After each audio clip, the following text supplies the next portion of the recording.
Hi, my name's Dee and welcome to Untitled Tarot and welcome to your full moon reading for May 2020. So that's full moon in Scorpio, 17 degrees Scorpio. I won't spend a lot of time discussing the full moon because there is a lot of very good videos out there.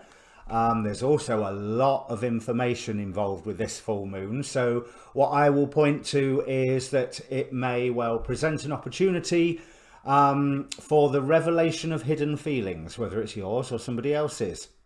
And it may well be a resolution of any emotional issues that started or that rose their heads rather around the recent new moon. I'm Cancer rising and I've had an incredibly angsty couple of weeks with all sorts of questions being brought to my attention. Now this is a bulk introduction, as they always are on my full moon, so there's a timestamp down below if you want to watch more than one of these, and I advise that you do.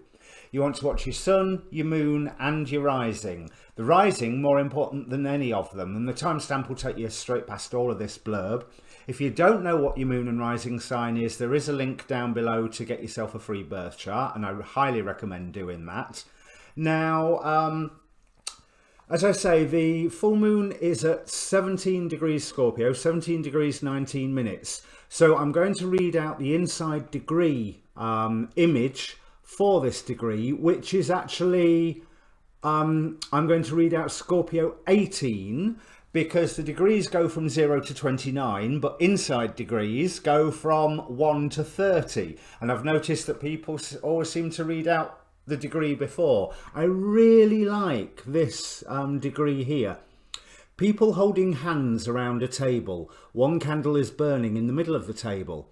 Intimate depths of camaraderie. Forces joined by spirit call. Gathering in the name of a greater vision. Pooling resources. Tapping what each does best, both inside the self and in soul links with others.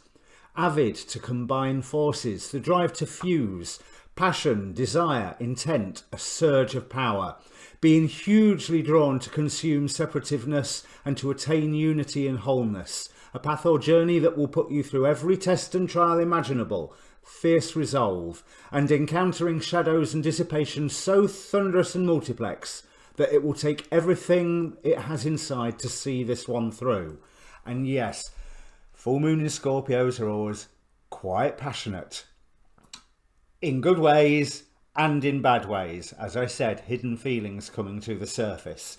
Now in the description below there is a link to a Facebook group where you can see where I post astrology videos about the full moon, for example, from a lot of the good astrologers on YouTube. There's an inbox there so you can contact me directly for a reading if you wish. Don't forget that there is a timestamp down there to get past all this blurb. But lastly, before I bring the cards up, I just want to thank everybody who has subscribed and contacted me and commented and liked and possibly shared. I've got no ideas about the shares.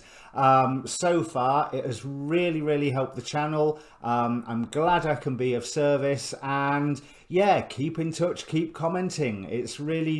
It's nice to receive the feedback, so thank you very much, everybody. And with no further ado, I'll bring up the cards. And welcome Scorpio rising and Scorpio moon if you've just joined us after the timestamp. Now, I was just commenting in my Libra reading that the Thoth card turning up here was the 4th time. So your reading makes the 5th time where Thoth is one of those forces that is standing in opposition to you, in keeping you from your higher self, so to speak, or from your divine purpose, whatever that may be, because this top row represents those like archontic masks, god forces that are there to suppress you rather than to lift you up. The bottom row is the one lifting you up. So this is the 5th time that Thoth has appeared here, sort of indicating the common wisdom. So these readings, they're turning into being quite revolutionary, but it is area specific. So what the common wisdom means in one town can be completely different to what it means in another town or city or country or state. So I'm looking at your close environment here, but I am looking where there is control being brought in by this common wisdom on the hope of some idea that you've remained loyal to, or some idea of there being a reunion, a merging back together of something that was long lost. If you think Penelope was the wife of Odysseus and she waited 20 years for her husband to return, and not fought off the suitors that she had in the meantime, but certainly devised games for them to keep them all occupied so that she didn't have to make a choice. But this is one of the forces that is against you right now. So it's almost like there's a loyalty to something that can stand against you. It is a time of release, but again, Ixchel here is a goddess of release, of rain, of pain, of age, of childbirth, all things. She's the jaguar goddess of Mayan culture, and all things that can be released. But here there's a threat of don't throw the baby out with the bathwater.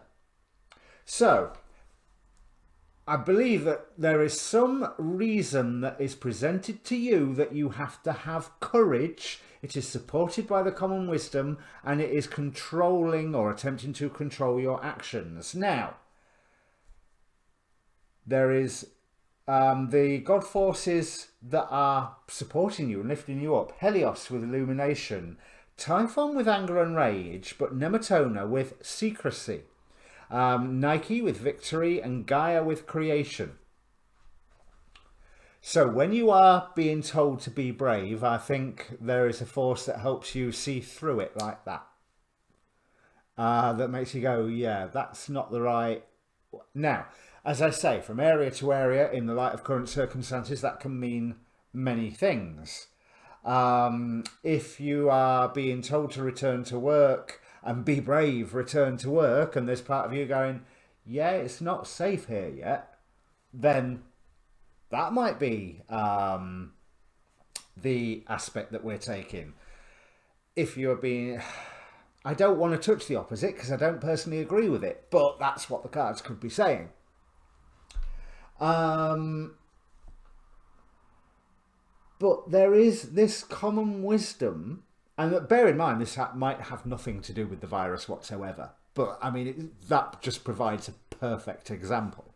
But there is a common wisdom that basically it makes you angry. But I would keep that anger on the down low. Keep it quiet. Just talk to somebody who you trust. But otherwise, keep it quiet. This is something for you to look in for yourself, for you to get your own victory. But don't fall for promises of reunions, reunifications. We have Mehiel here with restoration of life. And I want to say, whose life? Somebody else's that's returning into yours? Or a restoration of an old life? Is it worth it? What do you have to throw out to get that old life? Or is it a restoration of your own personal volition? So that you're not being told to be brave and suck it up and do what you're told by according to the common wisdom, but you're going, no, this is my time to create. This is what I'm going to do, and what feels right to me. But this is something that you want to be doing in a solitary fashion. This is what Nematona says, because whereas the tagline on the card says secrecy, it is a card that is telling you that unburden yourself, but be careful how you unburden yourself. Don't throw the baby out with the bathwater. But she is a hermit goddess. She keeps herself to herself. You know, she lives on her own. She will talk when there's time, and then the rest of the time she's working on her own. Now, interestingly, these are the 4 cards jumped out. We have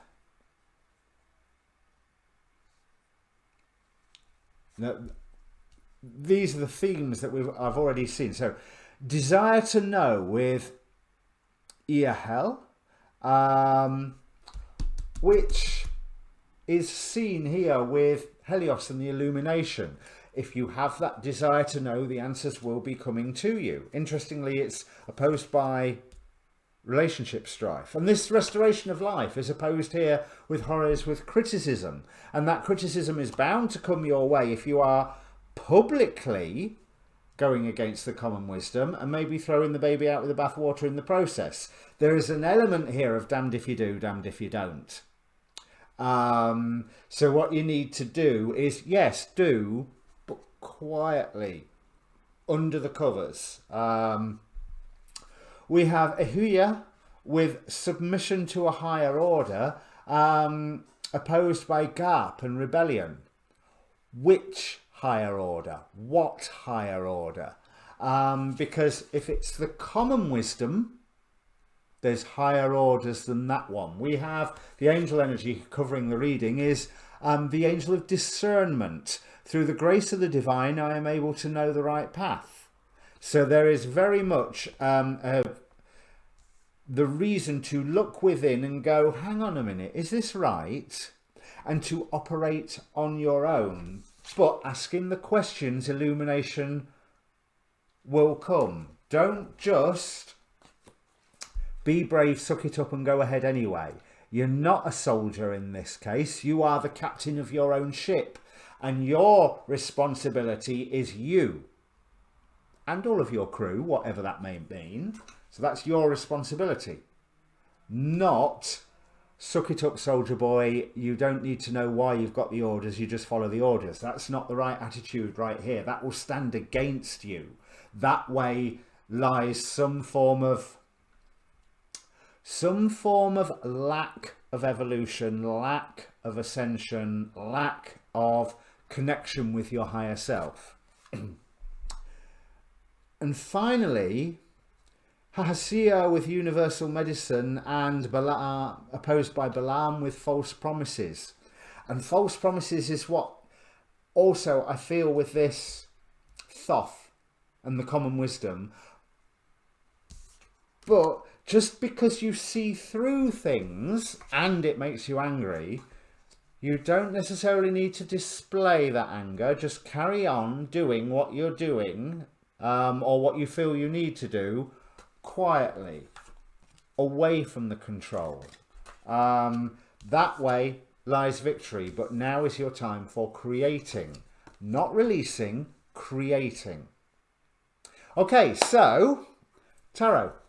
I was going to say if that means anything to you, Scorpio. And bear in mind, it's your full moon. But I suppose, let's just quickly do the tarot. Right, there's my signal that the cards are ready. Yes, so this suck it up and just do it mentality. It will ask you to walk away from a dream that obviously must be one that you've already got. You know, it's a bit hard to walk away from a dream that you haven't got. So when you find yourself going, no, listen to the guidance. We have the Four of Cups here, because there seems to be, with this common wisdom, there's plenty of options of how you can move forward, and they're all fake. Every single last one of them. But you are being told that this is the way that you can establish your foundation. This is the way that you can preserve. If you think about the Ten of Pentacles, it's that happy family scene where there's abundant resources, but it's also the culmination. Tens are endings, and this is a very shadowy Ten of Pentacles. Now, they're all shadowy, these healing light cards. They're all silhouettes, but some of them I find vibrant and other times they're really dark. And today this one's really, really dark. And it's almost like that, the tree of life that you can see there is like an imposition, to go really into hippie terminology, like a matrix has been placed over you that you are supposed to abide by. And look, we've got Nematona here. What was I saying? A hermit goddess. And she is clarified by the hermit. Now, there's a card that is bright and vibrant. There's, oh, how weird. I see that as a lantern with a star, well, Star of David around it. But as I held it to the camera, what I see in the screen in front of me is a face in that star, which I don't see at all in the card itself. But how bizarre. Very much concentrate on your own thing. Victory means an end to torment, an end to some form of pain that's been going on, and a culmination of information coming to you, not a reunion. This reunion, this being loyal to something, if that's what the angle is for you, is something that will trip you up. If you are remaining true to yourself, Hierophant here, you are opening a gateway for creation of the next bit of your life, the next more spiritually aligned path for yeah, think about all the happy hocus pocusy hippie, you know, one step closer to ascension, one step closer to manifesting your ideal life, one step closer to performing your purpose, or at least finding a role that fits you like a nice pair of clothes, suit of clothes even, just it fits you right, like the first time a superhero wears his costume and goes, ta-da, yes, that's it. You know, there's like the high priest here finally donning his robes of office after years of training, because it feels right. Not as a look what I've done, but look what role I am stepping into now. This is right for me, and this is right for the world to have me doing this. So it's not just about you, but it's totally about you. You know, if that makes sense. So yes, so now I can say, if this means anything to you, Scorpio, please do comment down below. Press the like and subscribe button on your way past. But it's always good to receive the feedback. There will be more readings coming out. I can't remember which ones I'm doing next. I've got to sit down and work out my schedule, but just keep posted. Join the Facebook group. You'll see them when they're posted. All right? Cheers.